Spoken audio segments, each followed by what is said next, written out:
Guys first এই ওপরে ভিডিওটা দেখো।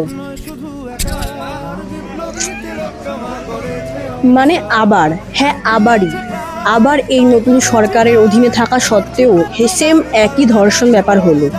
না, আমার একটা কোশ্চেন ছিল, এই মেয়েটার কি প্রবলেম ছিল? না সে রাতের বেলা বেরিয়েছে, না সে অন্য পোশাক পরেছে, না তার বয়স বেশি, একটা বাচ্চা মেয়ে, তার আজ এই পরিণতি হলো। না, আপনারা যদি সরকার এর বিরুদ্ধে কোনো পদক্ষেপ নিতেই পারবেন না, তাহলে ছেড়ে দিন, জনগণের হাতেই ছেড়ে দিন। তারাই মারধর করে ধর্ষণ ধর্ষণ যে করেছে তাকে খুঁজে বার করুক, তাকে ধরুক, তাকে মারপিট করে মেরে ফেলুক। এটাই এটাই একটা জনগণের করতে পারে। না না, আপনারা তো কিছু করতে পারবেন না। আপনারা এরপরে বলবেন যে তাকে ধরার জন্য সময় লাগবে, সেই সময় পেরিয়েই যাবে, আপনারা সেটা করতে পারবেন না। জানি না এখন রাজ্যের মুখ্যমন্ত্রী কি বলবেন এই ধর্ষণ কেসটা নিয়ে, তার কি প্রতিবাদ হবে জানি না।